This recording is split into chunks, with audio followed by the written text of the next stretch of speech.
What's going on, YouTube?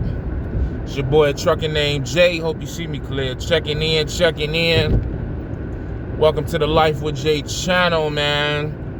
On this good Sunday morning, man. We actually headed to church this morning. Hallelujah. We ain't been to church it's been a long time, bro. I ain't even gonna cap. Like, I can't even think the last time I've been to church. Maybe like 3 years, 2 years, something like that. I think I went to like a New Year's Eve joint, maybe like end of, not last year, but year before that or the year before. I just don't remember, honestly. It might have been 2019, that first time I went to the hospital for a long period of time. So, but yeah, man, it's long overdue, you know what I'm saying, for my own personal reasons. I ain't gonna get into that up here. But anyways, fleet owners, man, guys who want to own trucks, guys who want to be big bosses and all the fancy stuff that people always say to hype themselves up to do something they don't know if they prepared for or not. Listen, man, let me tell you something, man. Things can get real out here as an owner or as a truck driver, bro. And I'm going to keep, stressing it, whether, people want to hear it or not. I don't care if this video get 55 views or 55,000 views, bro. Like, my objective is going to remain the same, and that's trying to educate and trying to show people the experience of being a fleet owner, being a lease operator, owner operator, whatever title you want to put on it, a business owner in the trucking industry. So I had a situation, I want to say it was Friday night, laying across the bed, chilling with wifey, booed up, whatever, watching the Celebrity All-Star game, chilling, right? Like 9:30, something like that, Eastern Standard Time. So it amazes me how many truck drivers don't understand Eastern Standard Time, Central Standard Time, Mountain Standard, and Pacific, and understand how they relate to each other. It's crazy to me how many truck drivers today just still don't grasp that concept, but whatever. I got a call about 9:30 from one of my drivers, and he was like, "Hey, man, I just wanted to be the first one to let you know, I just got in an accident." Man, let me tell y'all something, bro. I ain't even, look, man, look. Bro, like, I'm talking about, you talk about, like, the bottom of your stomach just, like, or, like, just that feeling of, like, you know what I mean? Like, just, oh, my God, bro, like, like, when you watch a scary movie and, like, right before the killer pop out, that, kind of in that vein of just, like, that dramatic change of emotion. Oh, my God, bro, like, I thought I was gonna pass out. It was just like, what? Because, for those who've been following, you understand that I just recently started 3 brand new drivers. So over the course of the last month and a half, really just the last month. And so, it's, anytime you put new drivers in the truck, it's a new experience. You don't know what kind of driver you're dealing with as of yet, because everyone is on their best behavior, in the onboarding process and interviews and, all that type of first couple of weeks, you know what I'm saying? So you never know what kind of driver you're going to get, but you hope that you're getting good drivers. You hope that you're getting good people who want to take care of the equipment that you're giving them to make money to feed their families and stuff like that. But but you just never know, you know what I mean? So you're already kind of, I know me, I'm always anxious when new people start in the truck, you know what I mean? Because it's just kind of, again, trying to figure out what type of person I'm working with. Sidebar, I seen a question on one of the black trucking groups on Facebook, right? Talking about 1099 drivers, whether they're employees or they're partners or whatever. Let me explain something. I try not to get caught too much up in titles when it comes to the trucking industry, because it's just so much money no matter what you do. Here's the thing, man. In my honest opinion, my drivers are my partners. However, there is a set level of authority that is in place for the way that this organization works.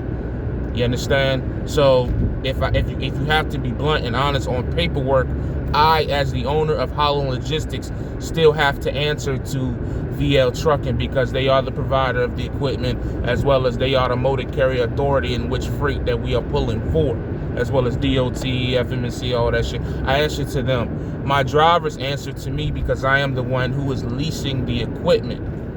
You know what I'm saying? I'm responsible for the lease equipment that I'm leasing from VL. So yes, they answer to me and I am in authority over them, but it's still it's a partnership. It ain't like, you know, I'm over here trying to sun nobody, like, oh, you work for me. Like, anybody who's even thinking like that really shouldn't even be in business, man, because you're not gonna get far. Driver relations is a big deal. You understand? Like human resources just wasn't created because somebody was bored. You have to be able to respect people that work for you. If you're unable to do that, if your ego is too big to understand that you need them just as much as they need you, then you shouldn't even be thinking about trying to hire anybody or, you know, work with anybody. You need to work on your business, not even your business, your maturity in dealing with people. You know what I'm saying? So that's just a side note right quick for anybody on 1099 or even, you know, who was wondering about that.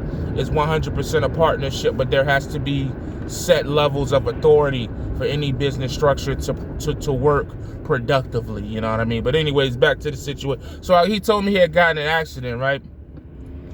And, you know, I'm thinking, you know, accident could be anything, bro. He could have rolled the truck. He could have hit 4 cars. He could have killed somebody. Anything. Fortunately, I shouldn't say fortunately, but fortunately, it was a more lesser situation to where basically what happened, he was in Iowa, you know, and the weather, you know, everybody who out there know the weather been crazy of late. I can't wait for it to be over. And he was doing about 20 miles an hour, and, you know, the wind gust just took him, man. That wind is the one thing. People, it's so funny because people always talk about rain, snow, ice, and all that. I really don't care. Well, ice I don't mess with, but I don't really care about the other stuff. But that wind, let me tell you something. Once that wind take you, it ain't nothing you can do. You know what I mean? So that's just a matter of, like, knowing, you know what I mean? But anyways, so the wind hit him, put him in the ditch, had to get pulled out. Not a lot of damage to the truck. I gotta wrap this up because now I'm coming up to church. I want to get a good spot. But the wind took him, put him in the ditch. Truck had to be towed out. It cost about $1,200. Took it to the shop. They ended up pulling the other back piece of the truck off, the thing that's between the back of the truck and the trailer. I don't even know what that shit called, to be honest. That's crazy. I should know that. Whatever. Sue me. But I say all that just to say, man, I'm glad that that driver is okay. We had to talk, you know, he's a little mentally upset about it, but, you know, he'll be okay. You know, load got delivered, you know, maybe like a couple hours later than what originally would have. And everything is everything. The truck will get fixed. I might wait until he go on home time, but the truck will get fixed eventually. But I say all that to say, man, that could have went a whole different way, man. You know, he could have killed somebody. He could have rolled the truck. Anything could have happened. And that would have been a big, you know, setback for the business. You know what I mean? And those are the things that, you know, I feel like you should be preparing for as a fleet owner or as an owner of a truck, man. You know, again, you know, we always just come up here and talk about the good, how much we grossing, how much we making, how much this, how much that. We pulling this freight for this, we pulling that freight for that, you know what I mean? But we never talk about things about trucking accidents where a truck is completely lost, or trucking accidents where, you know, it's just, you know, you know, that could have, depending on how bad that accident could have been, you know, that truck might have been out of service for, say, like, you know, a month or two.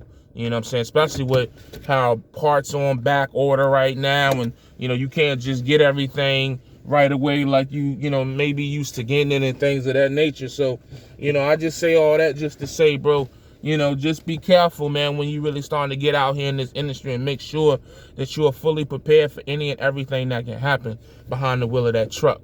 You know what I'm saying? Like, it's just what it is, man. Like, especially during these times of the year when the weather is crazy, you know, and every state handles their weather differently. Some states, the roads never change because they keep it so clean during the snowstorms, where some states may not be used to certain types of weather. So you just never know, man. So be safe out here as a driver.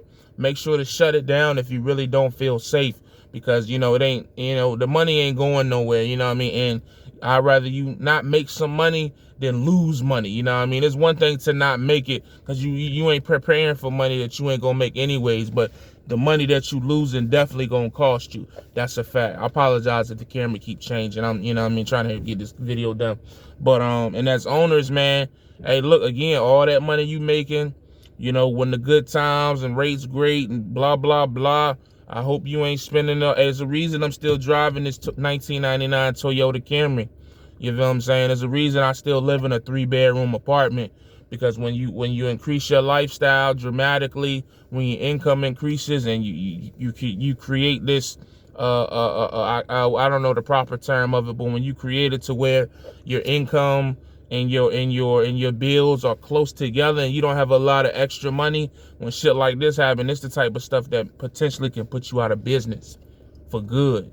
And you got to start all over again. Now you looking for a 1099 position, and a lot of times those end up being the guys that'll tell you, oh, being an owner operator ain't worth it. Nah, it won't worth it to you because you fucked it up and you weren't prepared. You see what I'm saying? So it's all related in my opinion. But I'm gonna get out of here, man. I'm gonna go ahead and give me some good Jesus and some Holy Ghost, and all that is overdue and much needed, man. You know, my thing is I don't want to wait for things to go bad to come back crying to God like, please help. Now I want to come and give him some appreciation while things are really going good for me. So, and I just want to try to, you know, be consistent with coming to church. I've been watching on like Facebook and YouTube from time to time. I sit still for like 30 minutes, but I feel like he deserves a lot more than that, because he's been real kind to me of late, man. In the last like 2 years, he been real good to me, man. So I gotta come give him some appreciation, and that's real talk. So for my Christian folk, but I'm gonna get up off here. I appreciate y'all checking in, man. I hope the video helped somebody. I know it's kind of all over the place, but like I said, I'm kind of rushing it, but it is what it is. I might talk this back up. Maybe I'll do like a live feed and do like a video saying, maybe do StreamYard, since they still charge me $50 a month, and say like, you know, when did an accident cripple your business, or, you know, what happened, and let some people come up and talk about when they got an accident, so had situations where the business almost didn't make it, you know, just as a learning experience for other drivers, of course. So as always, y'all know the vibes. Stay safe, stay positive, stay productive. God Family Truck, and I'll check you next video.